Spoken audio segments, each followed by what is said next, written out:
Em nome do Dr. Marcel Mendes, diretor do Centro de Educação, Filosofia e Teologia da Universidade Presbiteriana Mackenzie, e em nome do Dr. Christian Briali, coordenador do curso de Teologia da Universidade Presbiteriana Mackenzie, nós damos as boas-vindas a todos vocês nesse nosso terceiro dia de Semana Teológica, da 8ª Semana Teológica do CEFT. Sejam todos bem-vindos. A proposta desta Semana Teológica é trabalhar debaixo desse tema, Teologia e Saberes Contemporâneos em Diálogos. Hoje está conosco o Dr. Parcival Módulo. Ele vai falar conosco, já está em tela o tema, Teologia e Música. Nós damos também as boas-vindas a ele é um grande amigo já de longa data, é também funcionário aqui da universidade e trabalha na coordenação do Departamento de Música da Universidade Presbiteriana Mackenzie. Quero convidar vocês para uma breve reflexão no texto sagrado, nas Escrituras Sagradas, em Gênesis, capítulo 1,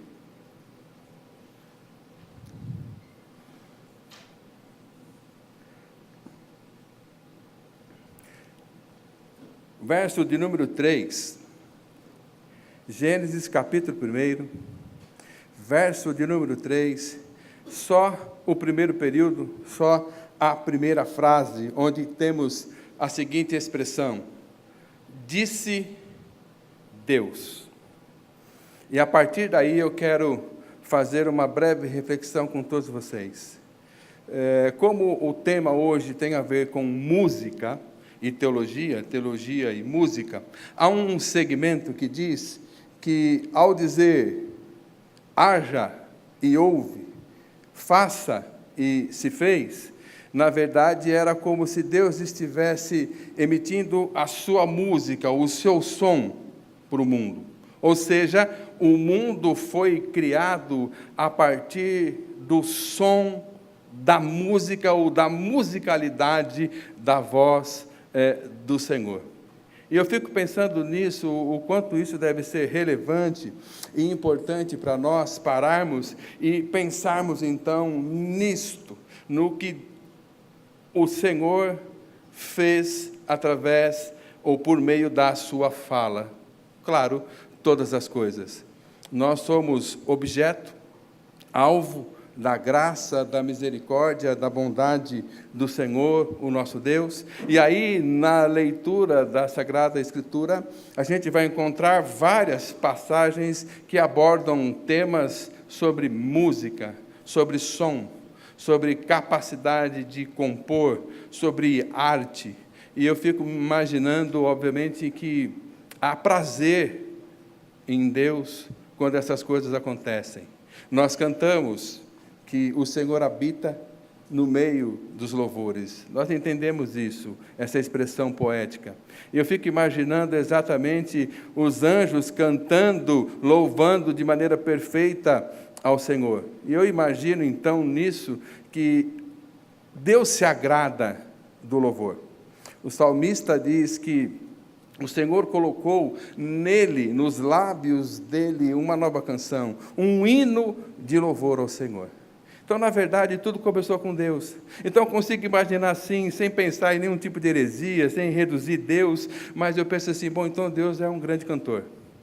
Aí, com todo respeito, Parcival, é fácil de regê-lo. Esse dá gosto de reger. Deus sabe todas as notas, Deus sabe todos os tons, Deus sabe todas as variáveis dessa maravilha que é a música. Então, eu gostaria que você, então, entendesse que você também é um instrumento de Deus. Você também tem musicalidade do Senhor. Que Deus abençoe você e que você possa, de uma maneira muito profunda, muito intensa hoje, ouvir aquilo que Deus tem preparado para nós por meio do seu servo, o Dr. Parcival. Até porque todos nós sabemos o quanto significa a música para nós, igreja. Eu não quero nem entrar no detalhe dos problemas que nós, pastores, temos com relação a louvor, à música na igreja. Eu não quero falar de música sacra, de música profana, ou de qualquer outra situação de música cultica, porque hoje em dia, o que é que cabe num culto a Deus? O que é que cabe numa expressão de louvor e adoração pela música? Bom, isso aí é uma outra história. Eu creio que o Dr. Parcival vai tratar disso de alguma maneira para nós. Eu quero convidar você, querido irmão, irmã, a fechar os olhos para nós fazermos uma oração. Nós cremos que Deus está nesse lugar. Nós cremos que Deus se digna em estar nesse lugar. Vamos falar com Ele. Bondoso Deus, Pai Santo, Pai querido, louvado seja, Senhor, o Teu nome, pela bênção da vida, pela bênção da salvação em Jesus Cristo, e pelo modo, ó Pai, como o Senhor tem cuidado particularmente de cada um de nós. Como o Senhor tem, ó Deus, colocado pessoas no nosso caminho para abençoar as nossas vidas. Nós te louvamos, ó Deus, por esta semana teológica e pedimos, Deus, a Tua bênção, a Tua graça sobre todos que estão participando dessa semana. Que em o nome de Jesus, ó Deus, sejam eles alcançados, bem como as suas famílias. E de modo especial também, Pai, pedimos a Tua orientação e direção para o nosso palestrante nessa noite. Que o Dr. Parcival, Senhor, fale com afluência, fale, ó Deus, com sabedoria, fale com a autoridade, ó Pai, vinda do Senhor. Que tudo aquilo, Pai, que Ele falar para nós hoje, já tenha sido protocolado aí no céu pelo Senhor. Oramos assim, Deus, com ações de graças, no nome santo de Jesus, Teu Filho amado, nosso Senhor e nosso Salvador. Amém? Vou já, de imediato, convidar para vir aqui, tomar assento, o nosso palestrante nessa noite. E enquanto ele sobe, eu queria orientar os queridos irmãos e visitantes, que no momento da pergunta, que você se ativesse tão somente ao que foi dito na palestra, tá? Porque às vezes as pessoas fazem perguntas que são pertinentes, mas não estão em harmonia com a palestra. Então fica meio fora de sintonia, aí desafina, e se desafina o regente não gosta. Tá bom? Então, tenham todos aí uma boa palestra, aproveitem o máximo. Doutor, palavra é sua. Muito obrigado, agradecendo a todos vocês primeiramente, muito especialmente aos amigos, e as palavras amigáveis e simpáticas do Evandro Mário que nos saúda. É um prazer muito grande estar próximo aqui de vocês, porque acompanho o curso de teologia aqui no Mackenzie desde a sua fundação, desde o seu nascimento. E fiz o curso como uma das primeiras turmas, depois também o Ciência da Religião, para ter Eu não tinha muita coisa para fazer e achei que seria interessante. Não é por isso que a gente faz teologia? Não. Por isso é um prazer voltar, de certa forma, estar mais próximo do curso. Sim, o nosso tema é o tema que,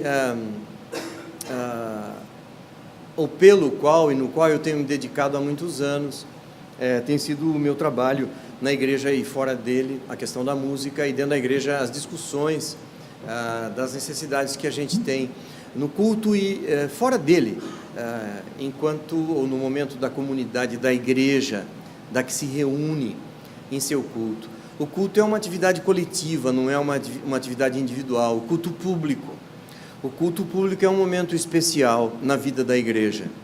Eu gosto muito porque tento entender algumas expressões em final de culto, né? Quando o oficiante diz assim, acabou o nosso culto, mas ele não acaba, ele continua lá fora. Eu entendo o que ele quer dizer, mas o culto acaba, sim, com as últimas palavras. O encontro da comunidade, da igreja, não do templo, da igreja, com o seu Senhor acaba quando as portas da igreja se fecham. Começa outro culto, mas o culto comunitário, esse tem começo, meio e fim, a cada vez que a igreja se reúne. E esse é um ponto muito importante para quem gosta de liturgia, por exemplo, e entender que o culto tem um começo, um meio e um fim. E é assim que a gente pensa a liturgia quando trata dessa questão. O nosso tema é teologia e música. Eu queria chamar a sua atenção, antes de mais nada, para o E. O E vai nos interessar muito durante essa nossa conversa. Primeiramente, eu preciso dizer a você que, quando a gente fala em música e culto, ou teologia e música, a gente pode ter uma dificuldade de estudar essas duas coisas, porque corremos o risco de partir de um pré-conceito. Música, e você pensa logo uma música, um tipo de música. E culto, não é a palavra aqui, mas daqui a pouco será, e você pensa um determinado culto. Pode ser que eu proponha para você como culto o sacrifício de uma criança numa pedra, por exemplo, e como música, uns gritos horrendos dados nessa hora. Sons musicais e alguma forma de culto. É assim que eu gostaria de pensar nesse início. E isso certamente vai nos ajudar para chegar onde a gente deve. Na verdade, a gente costuma dizer que a história da música é tão antiga quanto a história da humanidade. Uma das perguntas que me fazem muitas vezes, um pouco menos agora, mas já respondi muito, é: quando é que a música começou? Bem, essa pergunta tem interessado também, obviamente, os estudiosos de sociologia, antropologia, etc., todos os IAs, não é? Os GIAs. O que a gente sabe é que, até agora, não se encontrou nenhum grupo cultural, e o conceito de grupo cultural, né? O pessoal de sociologia e antropologia certamente sabe o que estou dizendo, um grupo de indivíduos que defendem uma mesma forma de pensar e de viver, de estar e de existir, um grupo cultural. Até hoje, nenhum grupo cultural foi encontrado em nenhum lugar da face da Terra que não tivesse música entre si. Grupos que não tinham um vocabulário grande, por exemplo, ou que tinham muito poucos sons com sentido concreto, mas que tinham já música. Outra vez, você não pode pensar que música aqui é a 9ª Sinfonia de Beethoven, não é? Música aqui são sons articulados, não é? Também os instrumentos musicais têm acompanhado a história da humanidade desde sempre. É claro que, dependendo da evolução de um grupo, a gente vai encontrar mais uns ou outros instrumentos musicais, mais uns ou outros gêneros ou tipos de instrumentos musicais. Instrumentos de corda, de sopro, de percussão, estarão acompanhando a evolução do grupo cultural.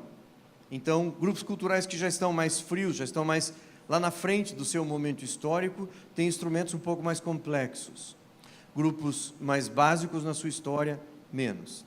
Mas sempre algum instrumento lá esteve, assim como música. É muito interessante que, eu disse isso, alguns grupos culturais utilizam música como forma de comunicação, ainda antes de terem formulado um complexo vocabulário, sintaxe, regras de gramática.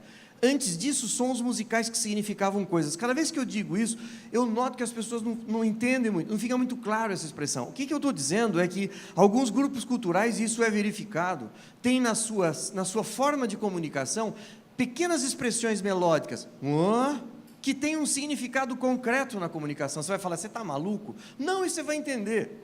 Você pergunta para alguém que está longe de você, lá no fundo da sala, você vai lá, a pessoa não entende, o que ela faz lá do fundo? Ela faz: hã? O que é isso? É uma série melódica de 3,5 sons, mais ou menos, glissando, com um sentido concreto. Esse hã quer dizer: eu não entendi o que você falou. É mole. Aí você repete, ela entende, o que ela faz? Hã. O que quer dizer essa musiquinha? Aham, agora eu entendi o que você falou. É disso que eu estou falando. Então, percebe-se que a música esteve presente como forma de comunicação entre as pessoas. Concreta forma de comunicação. Da mesma forma, e o raciocínio é óbvio, se música é uma coisa boa para se comunicar entre si, pessoas entre si, por que não deve ser bom para se comunicar com as divindades? E isso foi, em alguns grupos culturais, desenvolvido com muita profundidade e propriedade. Você sabe que algumas religiões, por exemplo, têm na música a forma de comunicação por excelência com as divindades. No xamanismo, por exemplo, o xamã só interpreta ou só fala em nome da divindade através da música. E frequentemente é a música também que fala com a divindade. O que eu quero dizer com isso é que música e a comunicação com deuses é frequente na história da humanidade. E é muito interessante que a música utilizada para a comunicação com as divindades em todas as culturas onde isso existe, é uma música que tem um status diferente da música do cotidiano. Tem instrumentos diferentes. Era assim no Velho Testamento, não é? A gente tem a história de quando construído o edifício santo, lá dentro tinha alguns objetos, entre eles umas trombetas feitas de ouro. Só elas tocavam, né, no dia específico e no dia especial. Haviam utensílios que só eram utilizados para aquele momento, assim como instrumentos musicais que combinavam com o momento de culto. Acontece nos nossos índios aqui no Brasil. Os índios têm flautas, têm instrumentos de percussão, não tem instrumentos de corda muito evoluídos, mas tem instrumentos de flauta, de sopro e de percussão. E existem flautas que são sagradas e que ficam guardadas nas ocas principais e que são tiradas somente para o momento da cerimônia cultica. Música e comunicação com o luminoso. Eu usei de provocação a palavra luminoso para dar a oportunidade de a gente se lembrar de um pensador, Rudolf Otto, que usou pela primeira vez a expressão luminoso, né? E que fez tanto sucesso na época que passou a ser utilizado por outros pensadores. Jung utilizou a mesma expressão, dizendo, como Rudolf Otto falou no seu livro O Sagrado, e aí, por isso aparece o luminoso, e se tiver interesse, dá uma olhadinha, aprofundando um pouco essa história. Por isso, e a partir disso, eu queria dizer para você que, embora a música está sempre utilizada no momento do culto, nem sempre música e teologia estão juntos, mesmo quando no culto. Às vezes música é música e teologia é teologia. Música é um veículo para uma comunicação, talvez com o sagrado, mas conteúdo teológico não tem nada a ver com música. Por isso a minha proposta, a primeira proposta na nossa conversa é teologia ou música. Vamos entender um pouquinho do que é que a gente pode estar falando. E para a gente poder falar sobre isso, eu queria dizer a você que a gente analisando tecnicamente o fenômeno musical durante um culto, percebe, entende que a música pode ocupar um de dois papéis, às vezes os dois papéis. Qualquer música em qualquer culto, quando utilizada, de propósito ou não de propósito, vai cumprir um de dois papéis, o de impressão e de expressão. Quero falar um pouquinho sobre isso, e tenho certeza que você vai identificar isso, que você vai perceber isso. A gente chama de impressão, aquele poder que a música tem de mexer poderosamente com a gente, independente do conteúdo. Independente do texto, por exemplo. Música tem um poder extraordinário de mexer com nossas emoções, e quem faz isso são as melodias. Melodias bem construídas mexem com a gente poderosamente. E levar alguém às lágrimas é muito fácil através da música. E a gente tem visto isso muito frequentemente em algumas cerimônias religiosas. As pessoas que entram em verdadeiro transe de choro por causa da música que está sendo tocada. Eu costumo dizer sempre, você não pode sair até eu terminar minha frase, porque ela pode, se você sair na metade, pode ser um grande problema para mim. Eu costumo dizer que eu não preciso da ajuda do Espírito Santo para fazer um auditório chorar. É só me deixar usar a música certa e as palavras certas, eu faço um auditório chorar, uma boa parte dele pelo menos. Já para mudar a vida de uma única pessoa lá do auditório, tornar-se uma nova criatura, a música não faz não, só o Espírito Santo. Mas música para fazer gente chorar é facinho, facinho. Isso é, confundir música com a ação do Espírito Santo é um risco. Mas não é esse o meu tema hoje, é mais light. Porque esse, quando é enverado por esse, fica bravo o tema. Música sempre mexe com a gente. E esse mexer com a gente é uma questão que vai interessar para daqui a pouco, quando a gente falar sobre os pais da igreja. Aguenta aí que a gente já chega. Por enquanto eu quero falar desses dois papéis, para ficar claro aí para você o que eu estou falando. Vamos lá, o papel de impressão é aquele papel que a música tem por exemplo, de mudar um ambiente. Você entra no ambiente e está tocando uma coisa muito tranquila e suave. Isso imediatamente te afeta. Ou é uma coisa muito viva, alegre, também te afeta. É esse papel que é muito explorado, por exemplo, nos filmes. Música é tão importante para o cinema que nunca existiu filme sem música. Já existiu filme sem palavra e funcionava perfeitamente, mas tinha música. Já existiu cinema mudo, mas cinema surdo, não. Os caras não falavam, mas tinha música que tocava. E a música acompanhava ou preparava para o que ia acontecer. Até hoje é assim. Não fosse importante, não tinha um prêmio especial nos Oscars da vida só para a música, não é mesmo? Música é importantíssima. Música te induz a pensar. O papel de impressão mexe com você tão poderosamente que no cinema ela pode antecipar a cena. Como assim? Fácil. Imagina, abre a cena, tem um corredor, um monte de porta, uma pertinho da outra, e você ouve o som de um violino, pianíssimo. Você fala, não vai sair coisa boa dessa porta, é ou não é? O que a música está fazendo? Está antecipando o que virá. Se por o mesmo lado aparece a mesma cena, mesma iluminação, e a música, você fala, vai ser um palhaço andando, está tudo bem, relaxa. Esse é o papel de impressão, de mexer com você. O papel de impressão não depende de palavras, é a música que faz esse serviço sozinho. Inclusive, se a música levar para um rumo e o texto para outra, ganha a música. Como é?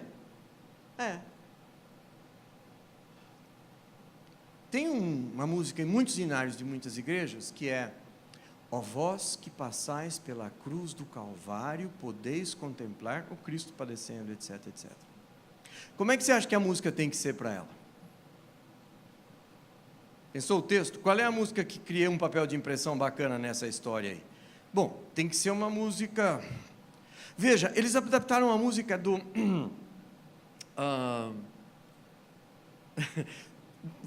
Deixa eu guardar isso. Você imagina só que música a gente tem que ter para esse momento aí, não é?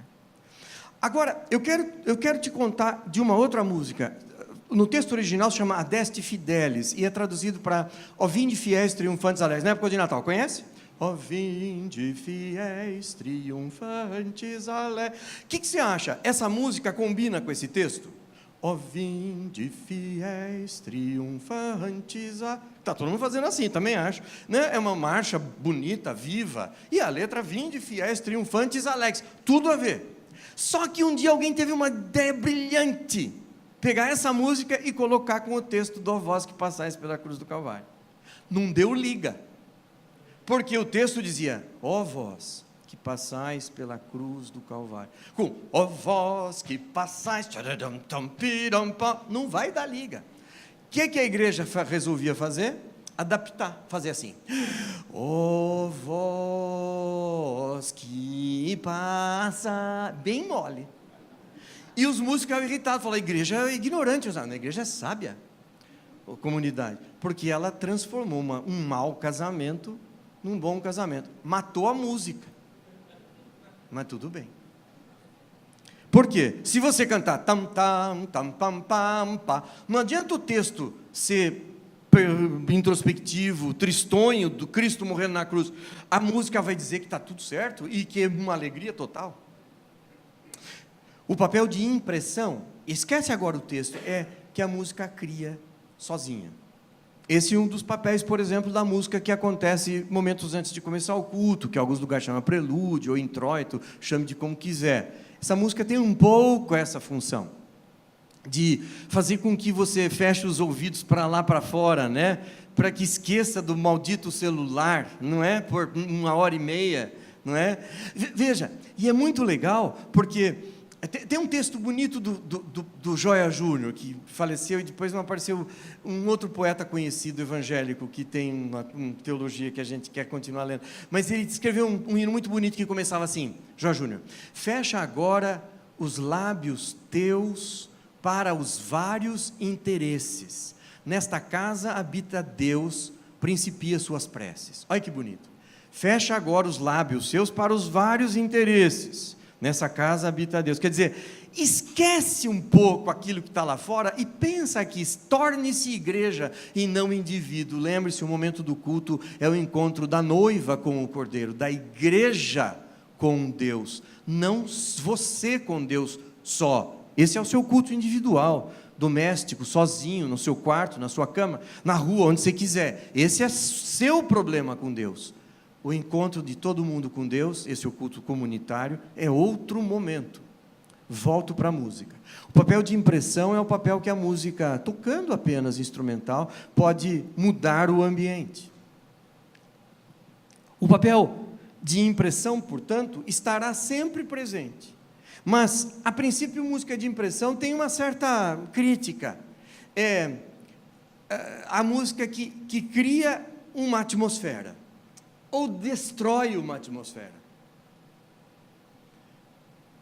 O efeito dela não passa por nenhuma consciência. Ela acontece em regiões muito básicas do seu cérebro e do seu organismo. Numa região muito básica lá do seu cérebro animal, do seu cérebro mais básico, e faz com que o seu comportamento mude. Os seus sinais vitais mudem, o seu pulso cardíaco se altere, sua respiração se altere. A música atua poderosamente sobre nós, sobre nosso corpo físico e sobre nossas emoções, e não tem nada a ver com consciência, com intelecto. Às vezes você pode até nem estar conscientemente ouvindo a música e ela está fazendo esse papel. Já a música de expressão é a música que tem a função única de ser uma serviçal do texto. Não sei se eu fico claro dizendo assim.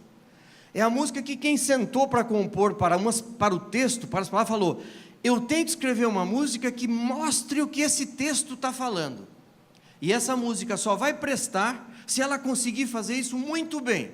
Se uma pessoa que entra e ouve eu cantando essa música e não conheça a língua que o texto foi escrito, ela tem que desconfiar do que está falando. Essa música cumpre o seu papel de expressão. Isso é, não existe papel de expressão de uma música pura. Papel de expressão é um papel que a música tem de fazer com o texto, com o conteúdo. Dá para entender esse ponto? Nos interessa muito para o que a gente vai falar hoje.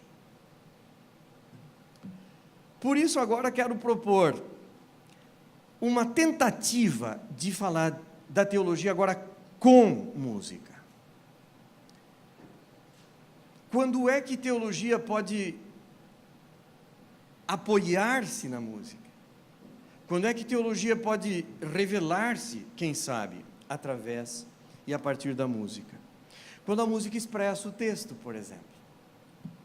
Música de expressão é um bom veículo para o texto e, outra vez, será tão melhor quanto melhor ela representar o texto.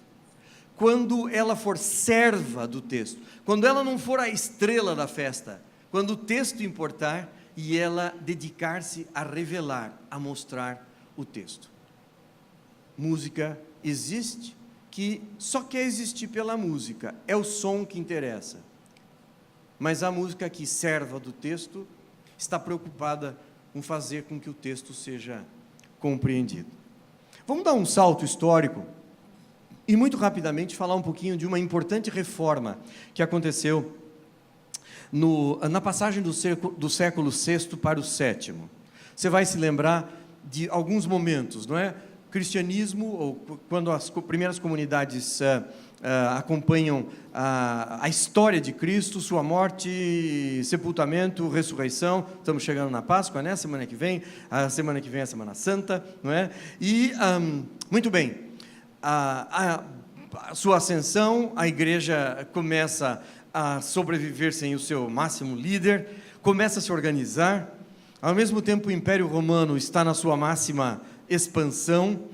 Tudo que você olhar no mapa é Império Romano. O Império Grego havia sido destruído um pouco antes, os romanos tomam conta de tudo. Se você olhar no mapa, tudo que era Império Grego agora é Império Romano. E os cristãos, depois do incêndio romano e depois de Nero, do incêndio de Roma feito por Nero, os cristãos passam a ser perseguidos. Nero arruma como responsáveis pelo incêndio os cristãos. Eu não preciso te contar essa história, porque essa história você provavelmente conheça bastante bem. A gente costuma dizer que antigamente, e essa é uma palavra que quem gosta de história odeia profundamente, porque antigamente pode significar 1930 ou século II, né? Então, e agora eu não vou dizer antigamente, né? A partir do ano 70, mais ou menos, a gente tem um momento complicado na igreja, né? Mas a igreja começa a ser perseguida por ser igreja exatamente depois do incêndio de Roma. E essa perseguição será mais ou menos intensa, dependendo de quem é o imperador.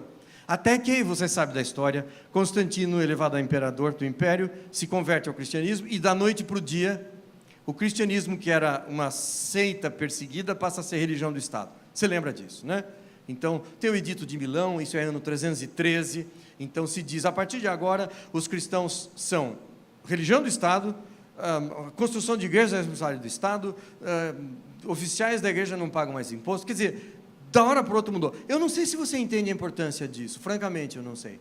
Por quê? Você imagine que até um final de semana, a igreja cristã era uma igreja perseguida, e na outra semana ela era a religião do Estado. A igreja não cresceu, a igreja, estava lá de repente. Todo mundo do Império Romano se tornou cristão, mesmo sem saber o que era isso. Eu imagino a cena, e você vai imaginar comigo. Olha para o mapa, Império Romano, toda a região antiga Grécia, continua, e tem um chefe, um general 5 estrelas de Roma, a serviço do Império Romano, lá na Núbia, não é? E aí o amigo dele, general que está servindo em Roma, recebe a notícia que o Constantino converteu-se ao cristianismo e que decretou o cristianismo religião de Estado. O que é que esse general, amigo do outro 5 estrelas que está lá, faz? Liga para ele e fala, cara, cristianismo é religião do Estado agora. Constantino diz que é. O 5 estrelas de lá fala assim, avisa lá que eu sou. Aí você fala, mas você sabe o que é isso? Não faço a mínima ideia, mas sou. Foi com um tremendo exagero, mais ou menos o que aconteceu. Todo mundo, de repente, se acha cristão sem saber muito bem o que é ser cristão. Por isso, o próprio Constantino, você vai lembrar, convoca um concílio importantíssimo, Niceia 325. O que é que vai se fazer nesse concílio? Discutir o que é ser cristão, entre outras coisas. Não é? São convocados pensadores, teólogos, gente que está pensando a questão da igreja de todos os lugares do império, e se discute por muito tempo o que é ser cristão. Constantino estava na abertura do congresso, não é? Desse congresso saem coisas importantes, como, por exemplo, o 3 vezes Santo, Santo, Santo, sai o glória ao Pai, ao Filho e ao Espírito Santo, e o credo, que começa a ser formulado, quase concluído nele, e que vai se concluir em Constantinopla, no próximo concílio. Daí o credo niceno que a gente tem, creio em Deus Pai Todo-Poderoso, Criador do céu. O que é o credo? É a tentativa de formular o que é ser cristão. E aí o general daqui pode mandar para o general de lá, falar, você que diz que é cristão, dá uma lida aí para você saber o que é ser cristão. Embora ele continuasse sacrificando animais para os deuses dele. Isso quer dizer, a gente tem um momento complicadíssimo no início da história da igreja, e a igreja, de repente, cristã, é toda o Império Romano, todo o Império Romano.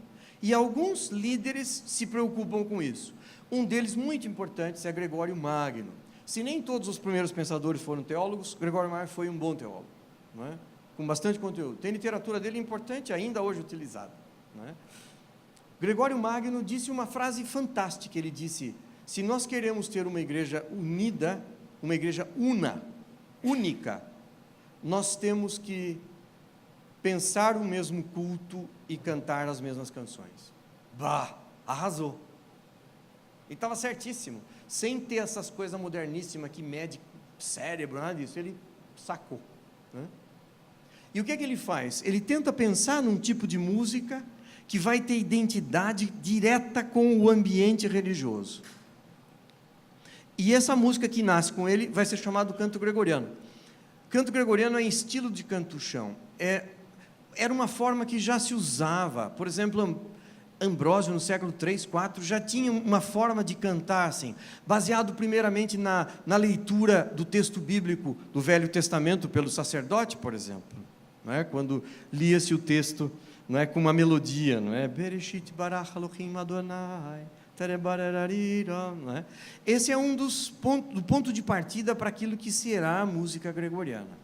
Gregório disse, quando todo mundo cantar a mesma música, a gente pode começar a entender que a gente está pensando as mesmas coisas. De fato, isso marcou a época. E até hoje, a música que nasceu com Gregório, quando você passa na frente de um lugar e tem alguém cantando música gregoriana, você diz, isso é música de igreja. Está identificado com a igreja. Olha que produto. É um produto que durou sem nenhuma mudança por 10 séculos, quer dizer, 1000 anos, só com a reforma luterana, que ela diminui a sua importância, não para a igreja que ficou, mas, né, no cristianismo, e durante todo esse tempo, ela foi identificada somente com o culto. O coral gregoriano tem uma estrutura muito curiosa. Primeiro, ele é sempre em latim, em qualquer lugar que ele é cantado, uma melodia só, não tem acompanhamento, não tem nada. Os textos são as partes da liturgia, as partes da cerimônia. É muito melismático, isso é um ponto que nos interessa, por isso queria explicar. O que é melismático? O palavrão é simples. Melisma é a palavra de onde partiu o melismático, né? Melisma é voltinha. Quando você faz foi um melisma. Uma sílaba só, um monte de musiquinha. Tá certo? O canto gregoriano é muito melismático. A expressão Kyrie eleison, Christe eleison, que começa a missa, pode ser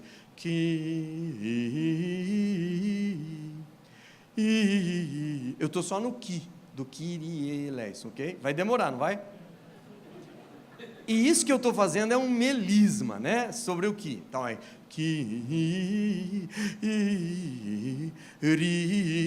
ok? Qual é o problema? Um deles é a compreensão, né? Quando o Ori chega, você já esqueceu o Ki.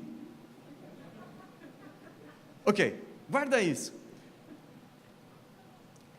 O canto gregoriano é muito melismático. O canto gregoriano é sempre cantado pelo clero. Não são as pessoas que cantam. As pessoas ficam quietinhas lá.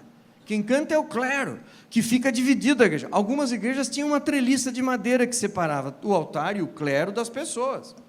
E nem tinha banco, ficavam firmes de pé, 3 horas. Falando agora da Idade Média, baixo da Idade Média. Depois foi mudando um pouco. Quando inventaram televisão, mudou tudo. É cantada pelo clero, portanto, e não pelas pessoas. Não tem acompanhamento musical, instrumental, perdão. É sempre o que se chama a capela. Uma expressão que o Faustão adora, porque contaram para ele essa expressão, ele tenta gastar todo o programa, né? Então ele fala, faz uma capela aí, você já viu, eventualmente, né? Não precisa ser assistidor de Faustão, mas certamente você já ouviu. Mesmo que você nunca viu um Faustão inteiro, você já ouviu ele falar isso. A capela. A capela quer dizer sem acompanhamento instrumental. O canto gregoriano é sempre a capela. Muito bom. Essa é a notação do canto gregoriano. E você, claro que conhece a música gregoriana, não é? Ela tem... Vamos ver se já temos som lá. Vai ter. Eles estão cantando essa partitura aí. Palavra.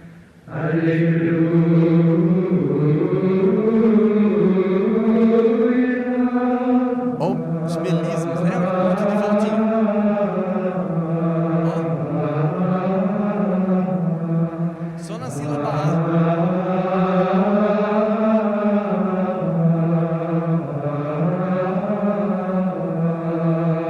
Percebe? Só canta o clero, só canta os homens, mulheres não cantam.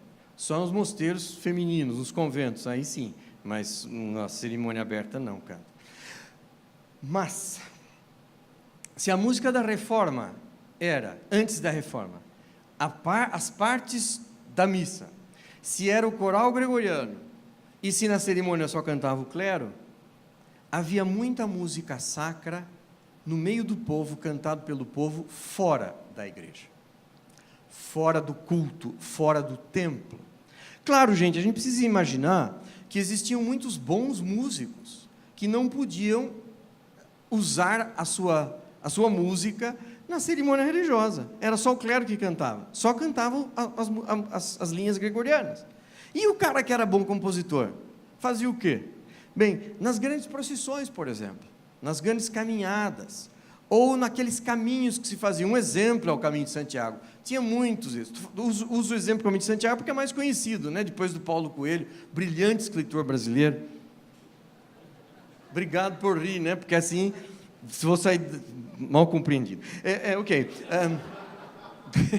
Não, tenho certeza que foi. Muito bem. O Caminho de Santiago é uma coisa maluca, onde as pessoas atravessavam a Europa vindo de vários lugares até chegar na cidade de Santiago de Compostela, onde, segundo a tradição, o corpo de Tiago estava lá, né? E se chama Compostela porque um pastor estava dormindo e ouviu umas estrelas caírem assim, e ele foi lá e achou o corpo de Tiago, que tinha morrido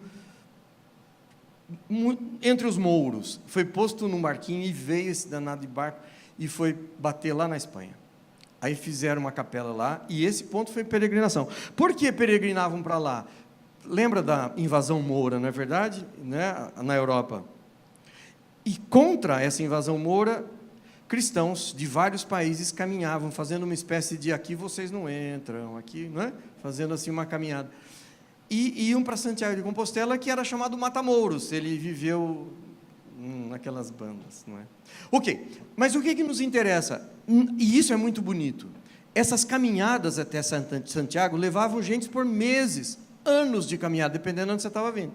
E nessas caminhadas, as pessoas que iam se sentindo, ficavam doentes, envelhecidas e tal, não conseguiam prosseguir. O que faziam? Botavam essas pessoas num lugar mais ou menos razoável, onde tinha um riozinho, água, etc., construía lá um abrigo qualquer, algumas pessoas ficavam ali cuidando deles e seguiam viagem. O que aconteceu? Esses lugares se tornaram pequenas cidades com o passar do tempo. Parecido com os bandeirantes aqui no Brasil. Vale do Paraíba, vem lá de baixo, sobe, e aí vai parando gente pelo caminho, para na volta. Mesma história. Só que lá um pouco mais longo, né? Na verdade. E aí o que acontece? Essa gente, nessas caminhadas, compunham canções.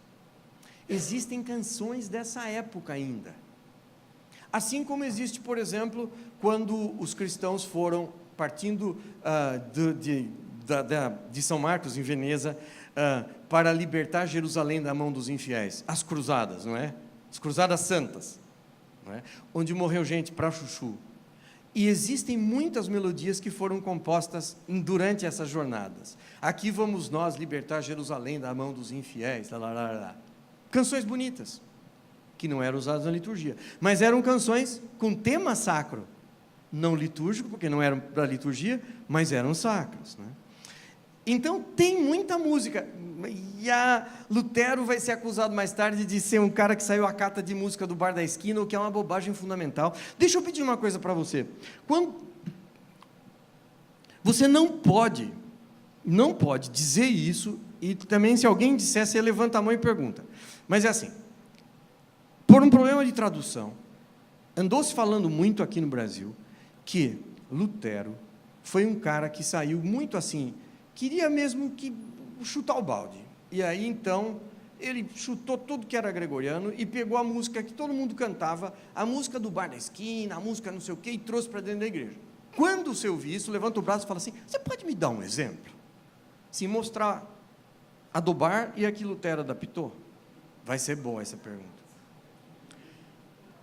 Um dia eu posso falar com vocês sobre isso, a fonte da música de Lutero, mas uma das fontes é o próprio gregoriano. E outra fonte é essas canções sacras, não litúrgicas, mas sobre temas sacros que Lutero utilizou depois, transformou e usou, não é? Essa é uma das fontes. É isso que eu disse ali, uma das fontes da música, a popular, para enriquecimento do Inário da Reforma. Pois bem, música dentro da igreja, pelas pessoas e compositores locais, não havia durante o período gregoriano, mas fora da igreja, sim. Note que a música gregoriana não está preocupada em representar as palavras do texto, nadinha. O melisma está lá não para representar as ideias do texto, tá? Para criar uma atmosfera sagrada, parecido com um incenso, que cria aquelas ondas de fumaça nas abóbodas do culto, do templo. A música gregoriana tem essa função. Ela é uma função litúrgica por excelência, independente do texto. Por isso que pode ser cantado em latim em qualquer lugar do mundo. Não importa entender o texto para a música funcionar, para a função da música, é isso que eu quero dizer. Então, quando a gente diz assim, cantava o gregoriano em latim, e cantava na França, não sei o que, tudo em latim, ninguém entendia. Não precisava entender, não era esse o papel da música. Dá para entender? A música funciona pela música, porque ela está lá para criar o ambiente reverente onde tudo acontecerá. Tem mais uma coisa, as palavras proferidas do altar têm sacralidade, e quando proferidas, funcionam de si. Essa é uma dimensão que, obviamente, a gente perdeu no nosso culto, mas, vou repetir, a cerimônia católica, a cerimônia romana, as palavras lá proferidas, têm um papel de perpassar o fiel e ter uma função de si, independente do fiel. Uma sobra disso está na memória dos nossos amigos, nossos colegas católicos, que falam, eu preciso ir na missa que faz tempo que eu não vou. Ele pode sentar no último banco e dormir a missa inteira, mas ele sai dizendo, foi bom para mim. Ele não sabe por que ele fala isso, mas por causa desse fato, de que o conceito é de que aquilo que é proferido do altar, perpassa por você, e você não é o mesmo que entrou. Não, isso nada a ver com pré-socráticos, né? Impossível o homem entrar 2 vezes no mesmo rio. Não é isso que eu estou falando, tá? Mas, sim, o que se passa lá no altar, passa por você, e você é outro por causa disso. A música, as palavras do texto não precisam ser entendidas para funcionarem. Preciso andar mais um pouquinho.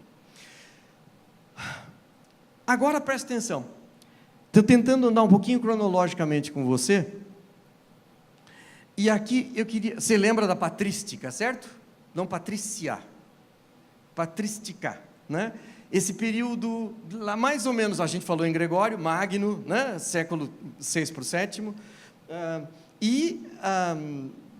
mais ou menos ali, século VIII, né? São os pilares, mais ou menos, né? Que começam a ser sedimentados. Eu queria mostrar para você uma opinião das confissões do Agostinho, Santo Agostinho. Veja só, vê se você identifica alguma coisa do que a gente já falou aqui. Quando me lembro das minhas lágrimas que derramei perante os cânticos da igreja, ele chorava quando viu o cântico da igreja, ok? Nos primórdios da recuperação da minha fé, quando ele começou a voltar à fé.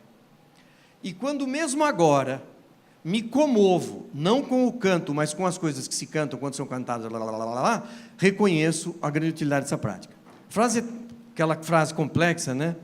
Meus alunos, quando começam a escrever lá, textos que tem dificuldade de escrever, eu falo, não faz frase longa, bota logo ponto, porque assim fica mais fácil da gente entender o que você está pensando. Frase longa é sempre complicado. Olha lá, ele está dizendo assim, no começo, quando eu comecei a voltar, a música me impressionava muito, eu derramava lágrimas quando eu via as canções. Agora, maduro já, eu continuo gostando delas, não mais pela musiquinha, mas pelo conteúdo delas. E agora, então, eu costumo entender que elas são muito importantes no culto. Vamos lá.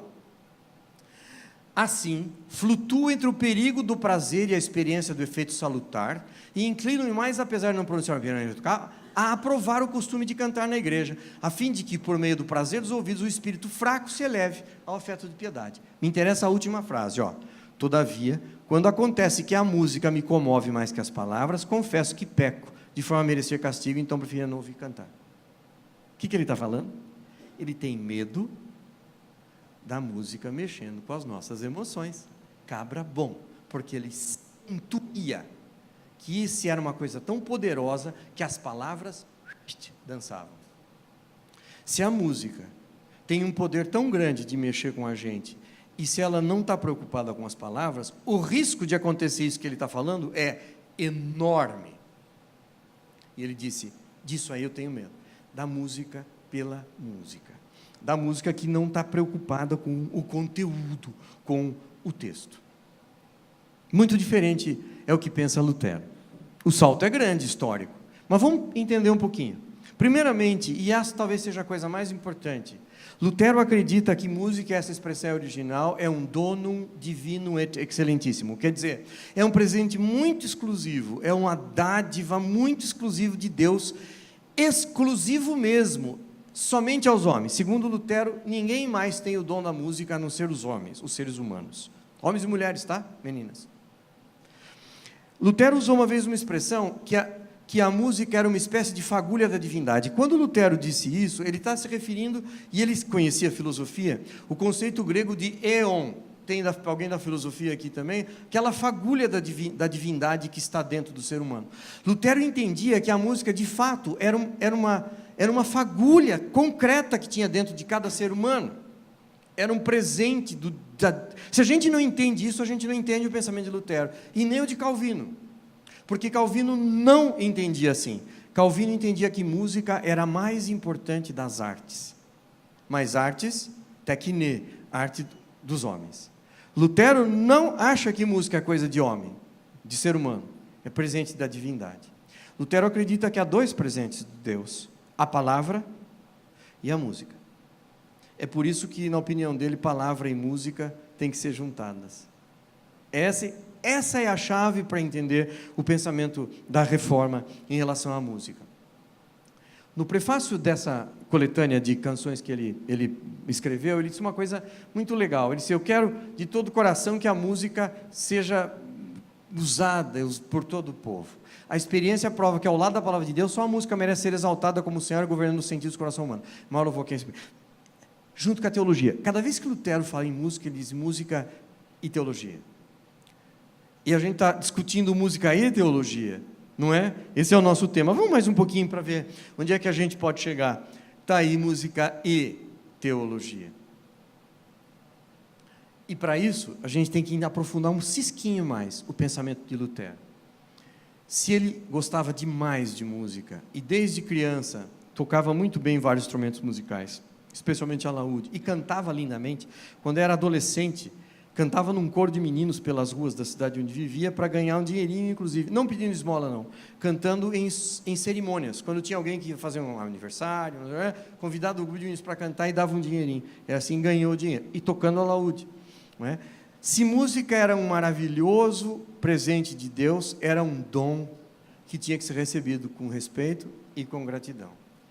Nada parece mais lógico para ele que a palavra de Deus com P maiúsculo e a música, éon da divindade, presente de Deus aos homens, tem que ser juntada à palavra. Assim, música é eficiente para ensino da teologia, para acompanhar a teologia, para levar. Música, portanto, como veículo da teologia.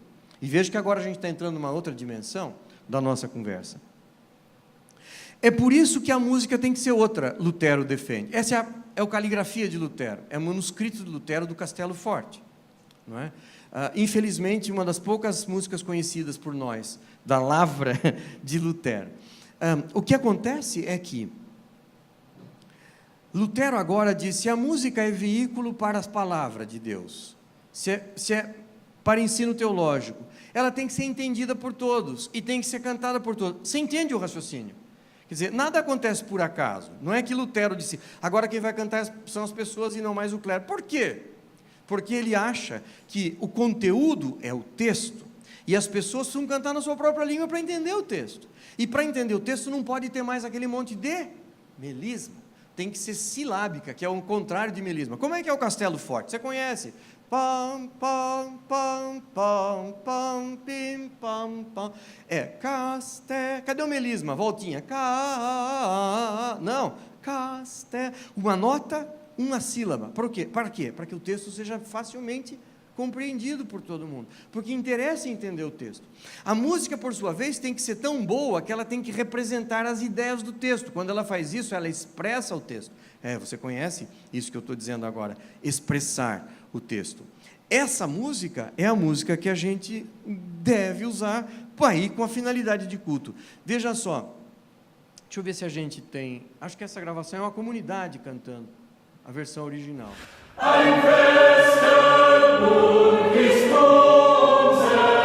Assim era o original. Está escrito lá. Um pouquinho diferente do que a gente canta, né?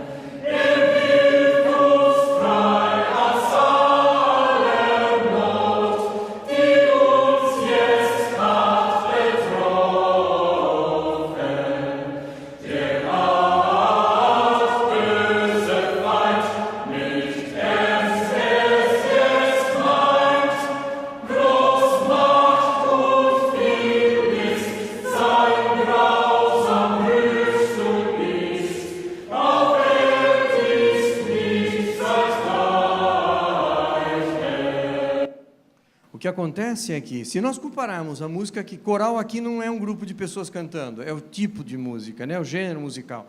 Se a gente agora pensa, comparar um pouquinho as duas músicas, a gente vai notar distinções imensas. Se o Lutero produziu um tipo de música que continha a teologia e a doutrina, que devia ser na língua local para todo mundo entender, para as pessoas cantarem todas elas, e homens, mulheres e crianças deviam cantar, essa música agora vai sobrepor-se, vai tomar o lugar do coral gregoriano, da música gregoriana, que foi a única música da igreja por 10 séculos, 1000 anos, século VI ao século XVI, certo? Com a reforma luterana. Eu corro mais um pouquinho para terminar mais ou menos dentro do nosso horário. Veja, o coral alemão, a música que nasce com a reforma protestante, tem algumas regrinhas para funcionar. Veja, primeiro, as melodias têm que ser fáceis de cantar e aprender. Lutero usou essa expressão. Está ali, como todo mundo é fluente em alemão, está ali, né, na frente. Fachlich und gut singbar. Depois, os textos e melodia deviam ser apropriados um ao outro. Isso é, a música tem que representar as ideias do texto. Música de expressão. A declamação silábica é preferida e não melisma. Para quê? Compreender melhor o texto. É uma música de expressão, portanto, que é cantada por todos, na língua local, para ser compreendida, assimilada e servir para ensino. Lutero trouxe a música de fora para dentro? Não, o Lutero levou a música de dentro para fora. As pessoas saíam dos cultos cantando todas as melodias que tinham aprendido lá dentro. Isso é, o ensino teológico religioso continuava fora do culto, por causa da música, né? Os textos deviam ser apropriados para os diversos momentos do culto. Terços de louvor, de confissão, de dedicação, e sobre variados temas religiosos. Cantando teologia e doutrina, a música auxiliava na memorização e no esclarecimento do sentido das palavras. Música devia ser, duas expressões de Lutero, explicação do texto, uma espécie de sermão em sons. Ele dizia que a música tem que ser uma explicação do texto, e esse é um ponto que vai nos interessar. Agora eu queria que você pensasse um pouquinho comigo em Calvino, para a gente ir caminhando mais para o final. Veja o que ele escreveu no seu livro de Jó. Não se pode condenar a música em si, mas porque o mundo quase sempre abusa dela, deveriam ser mais circunspectos. O Espírito de Deus condena a vaidade associada à música. Os homens têm muito prazer nela, e quando assentam seus prazeres nessas bases em coisas terrenas, eles não pensam em Deus. Percebe que a crítica que eles sempre fazem, sejam lá os patriarcas, seja Calvino, é no efeito musical, aquilo que a gente conheceu aqui como música de impressão, quando desvinculado ao texto. Veja o próximo, que escreveu nas Institutas. Certamente, se o canto por um lado concilia dignidade e graça, por outro vale para incitar os ânimos ao verdadeiro zelo a orar. Contudo, impõe-se diligentemente guardar que não estejam os ouvidos mais atentos à melodia que a mente ao sentido espiritual das palavras. Calvino poderia estar dando essa aula aqui hoje para vocês, não é? Porque é exatamente isso que a gente está falando o tempo inteiro. Veja lá, impõe-se diligentemente, não estejam os ouvidos mais atentos à melodia do que a mente ao sentido espiritual das palavras.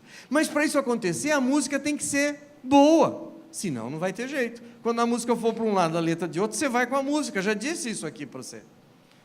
Aplicada essa moderação, dúvida nenhuma há que seja uma prática muito santa. Da mesma forma que, por outro lado, todos e quaisquer cantos que hão sido compostos apenas para o encanto e deleite dos ouvidos, não são compatíveis com a majestade da igreja, e nem pode agradar a Deus. Ok? Exatamente o que a gente está falando. Portanto, pode ser que a gente consiga falar num momento da história, e se a gente tiver esse cuidado, em dizer que a gente pode chegar num momento de teologia, é música, ou faz-se música, ou a partir da música pode-se fazer teologia. Esse é o melhor dos mundos, talvez. E é isso que está preconizado em tudo que a gente tem falado até agora. Nas ideias da reforma, no culto da reforma, no culto reformado, não há lugar da música pela música. Segundo Lutero, a música se deve à mais alta honra, quando ela ocupa seu lugar ao lado da teologia. Veja que bacana. A música deve receber a maior honra no culto quando ela ocupar o seu lugar ao lado da teologia. Quando música é teologia, certo? Quando ela é fiel serva do texto, quando é música que revela a palavra. Ambas dádivas de Deus aos homens. Lutero disse, tem a expressão ali em latim, né? Em alemão, doa a música ao lado da teologia o lugar mais próximo e a mais alta honra. Ao lado da teologia, quando ela ocupa o lado da teologia. Eu dou ao lado da teologia o lugar mais próximo, quando ela se faz teologia. Nos seus conversas de mesa, né? Muito bom. Só sobre a expressão explicasse o texto, os predicados sonoro. Se no coral gregoriano a atmosfera criada pela música é o ponto de maior interesse, no coral alemão ambas estão condicionadas, palavra e música, para anunciar a mensagem. Segundo Lutero, as notas dão vida ao texto, fazem o texto viver, tornam mais intensivas as forças das palavras. Música deve ser explicasse o texto, quer dizer, ela deve ser hermenêutica, ela deve transmitir a mensagem, ela deve revelar o texto. Lutero disse isso uma vez. Ele queria que quando um estrangeiro chegasse e sentasse na sua igreja e ouvisse a comunidade cantar, se ele não entendesse as palavras, ele tinha que saber qual era o assunto cantado, só por causa da música. Legal, hein? Aí, música, portanto, deve ser a explicação do texto. Música tem que ser um predicatio sonora, expressão de Lutero, um sermão em sons. A partir daí, os compositores que vieram ficaram verdadeiramente malucos. O compositor, para escrever música para o culto reformado, entrava em um estado quase de pânico. Como é que eu faço para representar as palavras? E partindo das palavras, criava uma estrutura musical para revelar o texto. Isso levou alguns compositores a extremos. E alguns compositores que vieram no próximo século, depois da Reforma, especialmente esses maravilhosos músicos da grande dinastia Bach, um monte de músicos com esse sobrenome Bach, na mesma família, levaram ao máximo o pensamento de Lutero. Você talvez conheça uma música, eu termino assim, para terminar de uma forma mais divertida, antes das suas perguntas eventuais.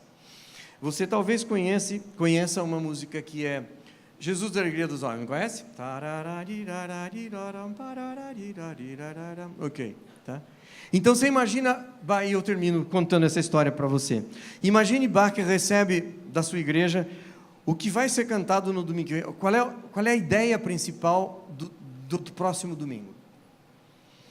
No próximo domingo, a gente vai falar sobre Jesus como alegria. Jesus que traz alegria. Ok? E aí Bach começa a sentar para compor. E ele diz, eu tenho que escrever uma música que revele as palavras do texto. Jesus e alegria. Como é que se revela uma coisa dessa? Não é? Por exemplo, como é que eu descrevo Jesus com música? Como é que eu revelo cadeira com música? Música não é boa para concretudes, para descrever. Música mexe assim, essa música é triste ou alegre, essa música, isso dá para ir, mas uma música que mostre uma cadeira. Descreva uma cadeira com música, não tem jeito. Como é que a gente descreve Jesus com música? E essa era uma preocupação de Bach. Como é que eu descrevo Jesus para dizer que Jesus é alegria? Eu te mostro. Veja o que acontece, ó.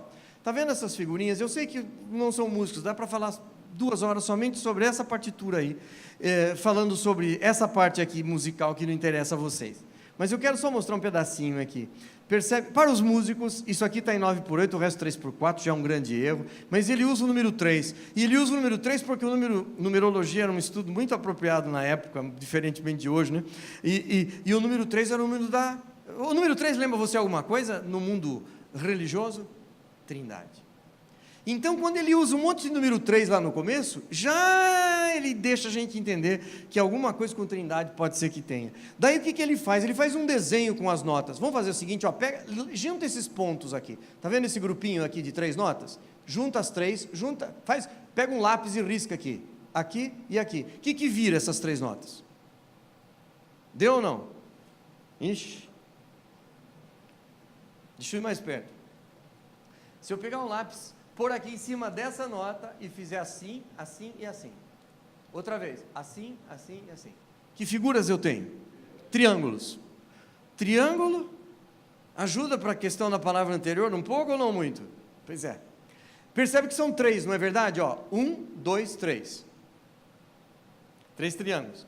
Está em 9 por 8, que é 3 é o número perfeito, 3 vezes. E aí, bom, veja que aqui tem um triângulo faltando um pedaço, você concorda ou não? Tem uma coisa que parece um numerinho 7 aqui. Esse numerinho 7 é uma para os músicos? Pausa. Então, é como se nesse grupo de 3 não tivesse a primeira de cada uma das 3. São 3 notas. 1, 2, 3, 1, 2, 3. Aqui não tem o 1, começa na segunda nota. Pausa, 2, 3, 1, 2, 3, 1, 2, certo? Pausa, 2, 3. Então, o primeiro grupo começa na segunda nota do grupo de 3. Vai falar de quem mesmo? Que é quem? Segunda pessoa da Trindade, né? Você vai falar, isso é marmelada. Não, ele pensava. Essa é a forma de tentar representar ideias do texto. O texto nem veio, é de antecipar o texto. Para os músicos também, a figura do segundo violino é a figura da alegria, bem conhecida na época, mas não precisa, só queria te mostrar esse comecinho. Bem, o que nós temos aqui é o pensamento de Lutero levado a um nível absolutamente extraordinário. É preocupar-se com representar as palavras do texto antes mesmo que elas sejam pronunciadas, preparando a entrada de quem vem. De tal forma que o grupo de triângulos representem já a ideia central, a Trindade, mais exatamente a segunda pessoa da Trindade. E aí a gente tem música funcional, né? Música a serviço do texto. Ela não é escrita assim para ser bonitinha, não é escrita assim para agradar esse ou aquele grupo, ela é escrita para representar as ideias do texto. Essa música tem lugar no culto reformado. Acho que é isso. Muito obrigado pela sua atenção. Obrigado. Mais uma vez, boa noite, queridos. Espero que tenham gostado. Espero que tenham aprendido bastante a importância da música, a importância do louvor num culto público. Nós temos já as perguntas. Bom, vamos começar pela ordem inversa, então. A primeira pergunta, doutor Parcival, para o senhor é: o que o senhor tem a dizer de fundos musicais durante uma ministração? Concorda? Essa é uma boa pergunta. Vou tentar reduzir isso um pouco para ficar mais fácil. Por exemplo, em muitas das nossas igrejas a gente tem um momento silencioso de oração, frequentemente um momento chamado oração silenciosa, oração de confissão de pecados, não é? Toda a igreja se curva por uns instantes e, em total silêncio, ora por alguns minutos. Essa oração é uma tradição da liturgia do momento confessional individual. É o único momento do culto onde o indivíduo é indivíduo. Né? Nesse momento, as orações audíveis, por exemplo, segundo a tradição, estou falando agora como liturgista, né? As orações audíveis num culto, preferencialmente, não são formuladas na primeira pessoa. Né? Eu, Senhor, peço que o Senhor me perdoe os pecados. Né? E, claro, isso frequentemente acontece, as pessoas não têm obrigação de saber isso, mas normalmente é usado coletivo, porque o culto, outra vez, é um momento coletivo. Tudo que se passa num culto da igreja toda reunida, não é um ato coletivo, né? Até mesmo a confissão de pecados, portanto. Mas a oração silenciosa de confissão é um momento confessional individual, não é? E nesse momento costuma-se fazer um silêncio por algum tempo. E algumas comunidades costumam ter um fundo musical baixíssimo tocando alguma coisa. Como músico, eu confesso para você que quando eu começo a orar e alguém começa a tocar alguma coisa, eu paro, porque eu não vou conseguir orar. Eu prefiro fazer a minha oração silenciosa de confissão num outro momento, quem sabe do próprio culto ou depois, não é? Porque a mim, pessoalmente, atrapalha. Mas, para algumas pessoas, é um auxílio muito grande. Então, na prática, o que a gente faz? Às vezes a gente faz um fundo muito leve, às vezes não faz nada, para não atrapalhar os que são atrapalhados com o som musical.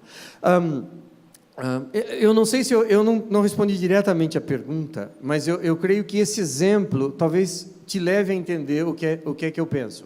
Pode ser de uma grande ajuda, pode atrapalhar muito. O que eu acho que, por exemplo, música, durante, especialmente aquele momento, sabe, o momento dos apelos, que tem muitas vezes nos nossos cultos, né? Terminado o culto, o oficiante diz assim: olha, eu queria convidar, se alguém quiser vir aqui para frente para tomar uma decisão, não é?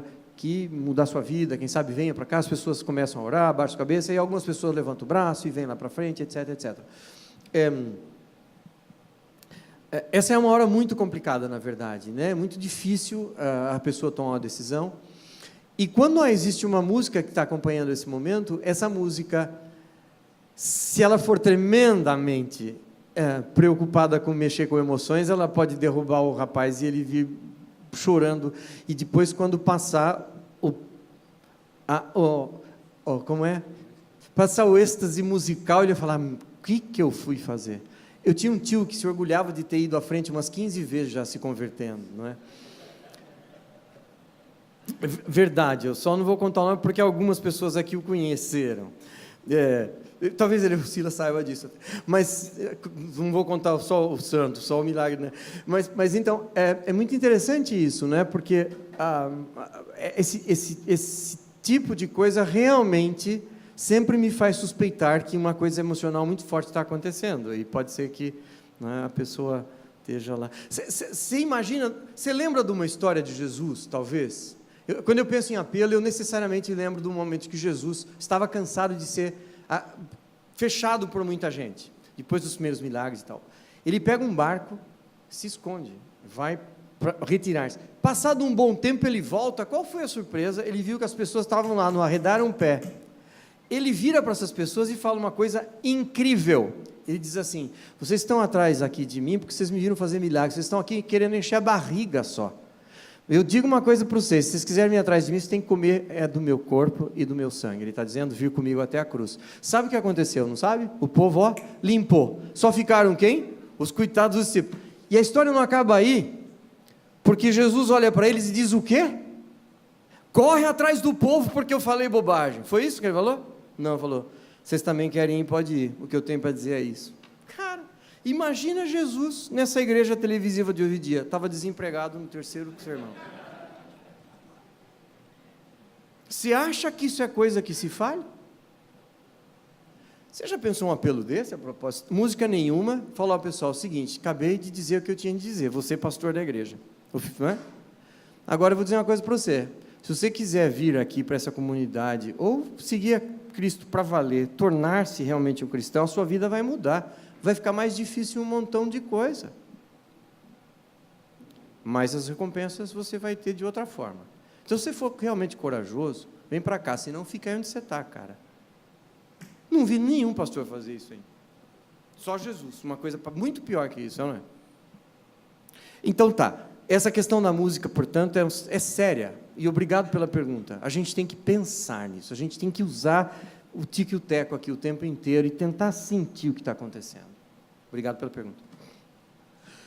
Segunda pergunta: qual o nome das caminhadas onde foram criadas algumas das canções greco-romanas e em que cidade foram feitas? É isso mesmo?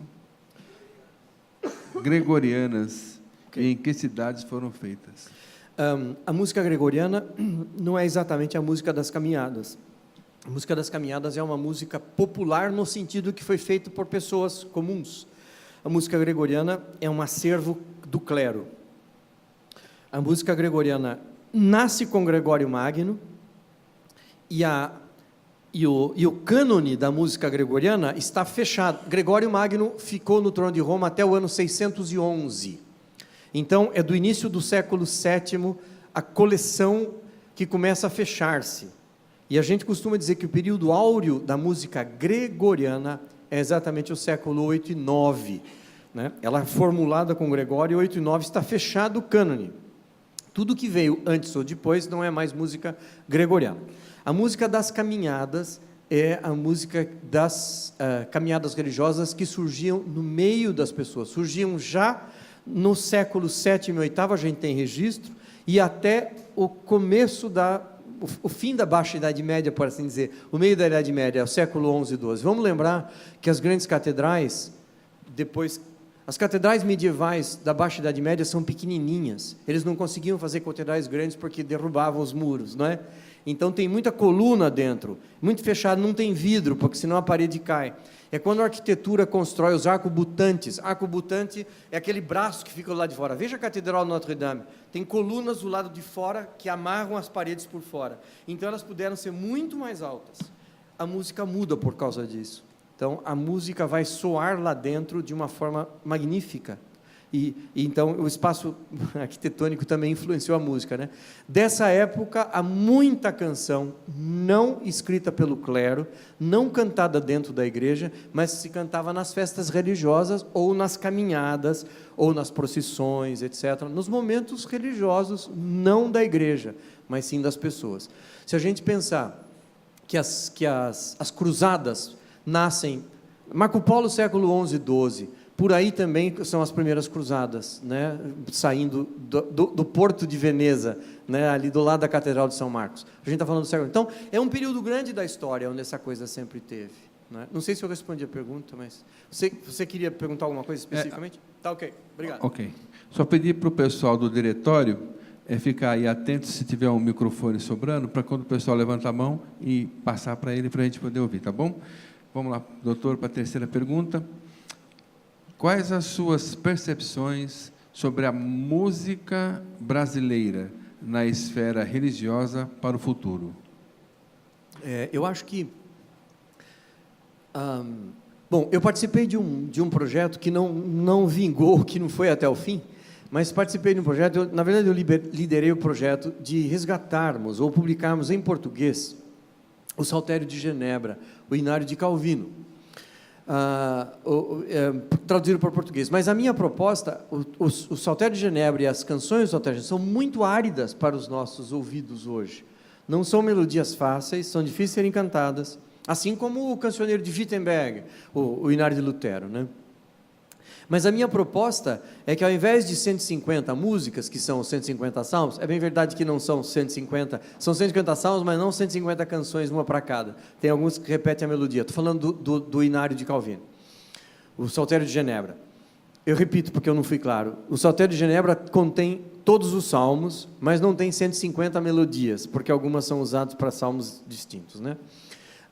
A minha ideia, quando lançamos o projeto, era ter traduzidos todos os salmos em português no Saltério, mas nós teríamos o Salmo 1 do Saltério de Genebra e o Salmo 1 escrito no século XX por um compositor brasileiro. Depois o Salmo 2 de Calvino e o Salmo 2 escrito por um compositor brasileiro contemporâneo, dentro de alguns princípios. Nós íamos trabalhar para que essa composição fosse apropriada ao pensamento reformado, né? Que a música fosse comprometida, etc, etc. Então, eu quero dizer, para responder a pergunta, que não só eu acho isso possível, como necessário. Cada geração escreve a sua música, não é? De certa forma. Então, mas eu participei de um outro projeto. Tem alguém da IPI aqui, da Igreja Independente? Eu participei de um projeto lá chamado Canteiro, que deu frutos, que nasceu e deu fruto, num inário que agora eles logo vão lançar e vão começar a usar. O Canteiro era exatamente isso, a proposta de 20 canções escritas por compositores contemporâneos, que as igrejas começariam a aprender para um dia serem juntados no volume. Mas tinham princípios de composição, teologia correta, português, etc., etc., e uma questão musical engajada com o pensamento reformado. Para isso eu trabalhei muitos anos com as pessoas envolvidas no projeto, e o resultado foi bastante interessante. Então, de volta e objetivamente para a pergunta, sim, eu acho que a gente tem que ter uma inódia brasileira. Nós temos algumas importantes canções brasileiras, algumas bem conhecidas, outras nem tanto, que precisam ser guardadas no acervo da nossa inódia. Mas isso não quer dizer, outra vez, entender que a gente tem que fazer aquilo que Lutero supostamente fazia, e no bar da esquina trazer o sambinha de lá e botar aqui. Não vai dar liga, não é? Porque a gente tem associações muito fortes, a gente tem que desvestir a música de seu caráter muito obviamente secular. Durkheim escreveu um livro tratando sobre o sagrado muito interessante, e ele escreveu uma coisa fascinante. Ele disse: o sagrado e o profano são duas categorias tão excludentes que elas jamais podem tocar-se sem perder alguma das suas características. O soprano não pode... O soprano, é problema de músico, né? Sagrado com profano dá soprano, tinha pensado nisso, vou dizer para os sopranos. O sagrado só consegue se aproximar do profano quando o profano perde algo da sua profanidade e ganha algo de sacralidade. E o sagrado só consegue misturar-se com o profano quando o sagrado perde algo da sua sacralidade e se torna... E tem algo de profano. Profano aqui não é uma palavra ruim, tá? Profano é usado em oposição ao sagrado, só isso. É aquilo que não é sagrado é profano. Não profano não é de profanar, de ser ruim. A palavra pode ser secular também, né? Sagrado e secular, para não ser tão feia assim, né? Profano, não é profano nesse sentido. Então, sim, a minha resposta objetiva é: a gente precisa criar uma inódia, só que boa. Nós precisamos de bons textos para bons hinos. Nós não temos bons poetas. Vou falar só de Perterane, então, né? Nós não fizemos nascer bons poetas. Nós não consumimos boa poesia no Brasil, mesmo fora da igreja, né? Nós somos pouco consumidores de poesia. Temos alguns bons poetas fora da igreja, né? E que se tornaram super conhecidos, grandes nomes, mas nós não compramos livros de poesia. Livro de poesia tem traço de venda no Brasil. A gente compra um pouco de romance, literatura histórica, aventura, mas poesia não. Não é uma crítica, não é uma observação, é verdade. Por isso também nós não temos bons poetas evangélicos. Muitos músicos que querem escrever alguma coisa, se metem a escrever poesia. E às vezes é um desastre a poesia que escrevem, porque não são poetas, não é? O português às vezes é lamentável, a teologia é péssima. E se nós não temos poetas evangélicos escrevendo poesia, muito menos teólogos escrevendo poesia. O meu mundo ideal é onde teólogos escrevem boa poesia e onde nós, músicos, escrevemos boa música para as boas poesias com fundamento teológico que eles escreveram, né? Mas enquanto isso não existe, a gente fica cantando na nossa igreja as novas músicas que são escritas pelo menino que toca dó maior no violão, mi maior, dó é difícil, mi maior no violão, e só primeira, segunda, terceira posição, ele mesmo inventa uma música e um texto, e isso passa a ser cantado teologia nas nossas igrejas. Nós cantamos absurdos nas nossas igrejas hoje, porque a gente canta a música que o menino escreveu no culto da fogueira do acampamento. Nada contra ele fazer isso, contra isso se tornar a nossa literatura teológica, né? Ótimo que ele faz isso no culto da fogueira, mas tem que ficar lá. Nós temos que ter um acervo de música de muito boa qualidade, e pode acreditar, eu trabalhei boa parte da minha vida já dizendo isso por todo canto e trabalhando em comissões que tentaram fazer isso já. Espero que vingue. Ok. Vou fazer uma pergunta particular aqui. Em qual contexto foi produzida a música Jesus, a Alegria dos Homens? O senhor sabe? Bach tinha uma função absolutamente eclesiástica numa igreja na cidade de Leipzig. A Catedral São Thomas. A Catedral São Thomas é uma catedral muito antiga, do século XIII, XIV, obviamente anterior à Reforma. Isso quer dizer, os cultos normais da igreja de São Thomas, a igreja foi dedicada, né, a São Thomas, e aí as missas aconteciam normalmente com toda essa forma que a gente falou até a Reforma. Mas ela abraça a Reforma, foi uma das igrejas que mais estava na região do centro para cima da Alemanha. O norte da Alemanha, a parte da Prússia, até parte da Polônia, abraçou a Reforma imediatamente, boa parte, e o sul da Alemanha não, até hoje. O sul da Alemanha é mais católico que protestante. A gente pensa que a Alemanha é protestante, no sul não é, né? Leipzig e a Catedral São Thomas ficavam na parte central, norte. E Bach foi músico dessa igreja. A profissão dele era músico da igreja. Ele era contratado pela igreja para toda a produção musical dele ser dedicada ao culto daquela igreja. A diferença é que Bach tinha uma grande e boa formação teológica, era necessário na época para ter esse posto, era um posto muito normal na igreja, um músico que era contratado em tempo integral, ele tinha que escrever toda a música da igreja, tocar o órgão, reger a orquestra, ensaiar o coro, dar aulas de teologia, inclusive, de liturgia e de latim na escola ao lado da igreja, onde ficavam os meninos que cantavam no coro. O coro de São Thomas era formado por meninos e homens. Meninos cantavam soprano e contralto, e muito bons, aliás. Tinham aulas de música 8 horas por dia. O próprio Bach lecionava. E os homens cantavam tenor e baixo. Mulheres, não era uma prática que cantassem ainda. Nesse coro vai cantar logo, mas na igreja católica não cantava. Pois bem, e Bach devia produzir música de acordo com o calendário litúrgico.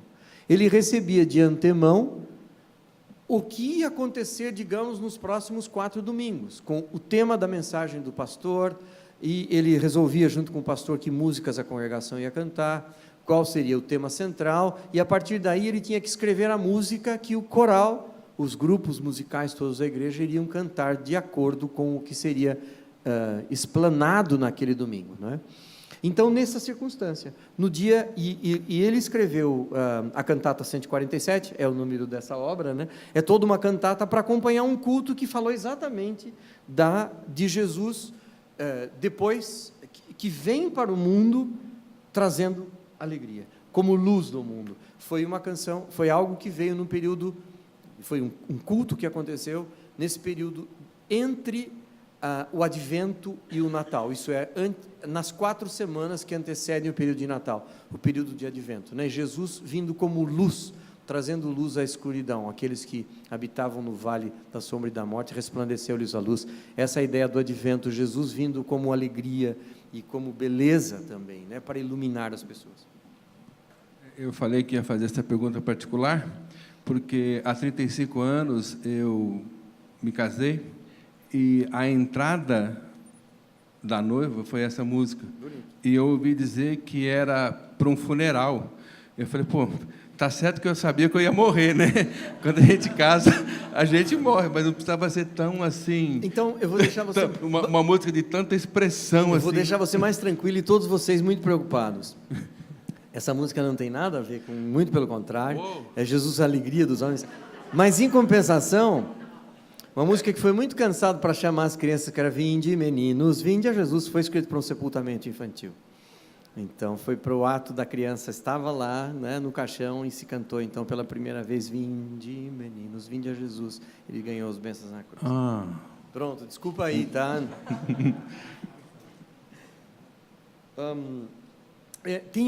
Sim, claro, tem uma pergunta, eu não sei se eu entendi bem, a pergunta diz, o que o senhor tem a dizer sobre a salmodia, sobre os salmos exclusivamente? Talvez pensando no pensamento calvinista, talvez isso, que só o salmo nos cultos. Na verdade, o que Calvino diz é que só a palavra de Deus pode ser cantada.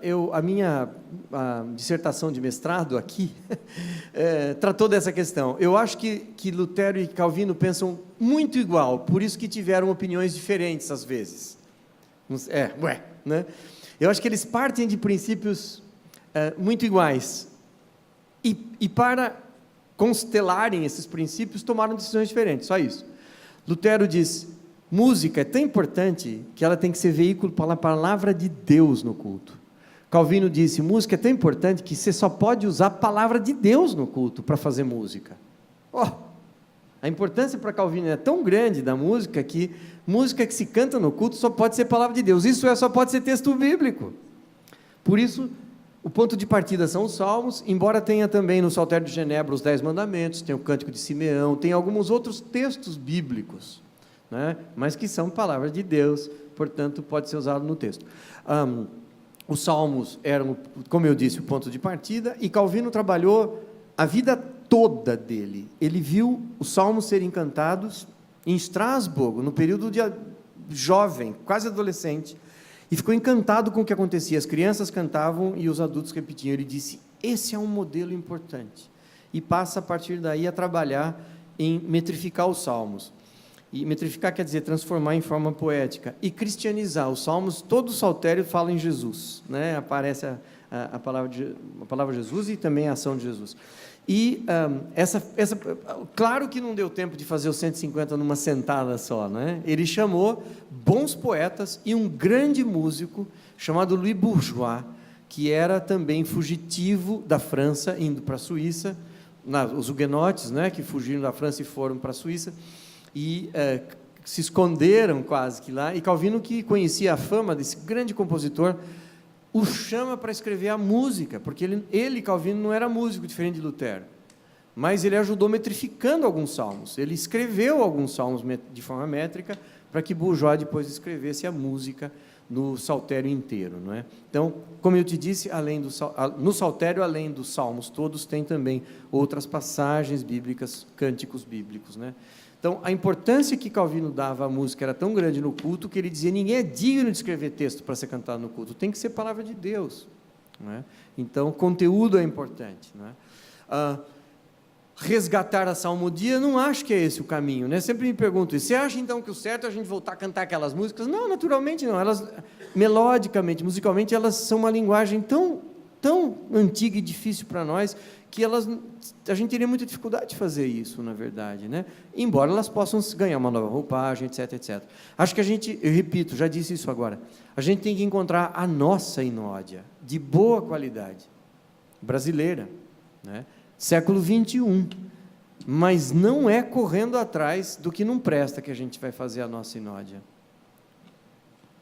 Ok, doutor, obrigado pelas perguntas. Nós vamos passar agora para 2 sorteios. Eu vou pedir para o pessoal do diretório vir aqui e o senhor fazer para a gente aí esse sorteio.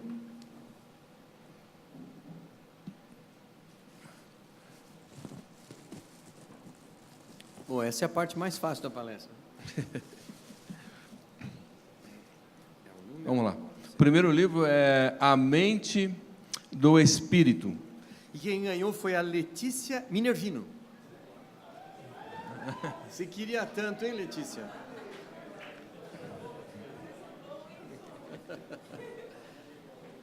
De nada. Eu não fiz nada para isso, tá? Imagina, né? Mais um agora, Redescobrindo o Espírito Santo. E quem ganhou foi a Letícia Minervino. Ah, brincadeira. Foi o Silvio da Silva Júnior.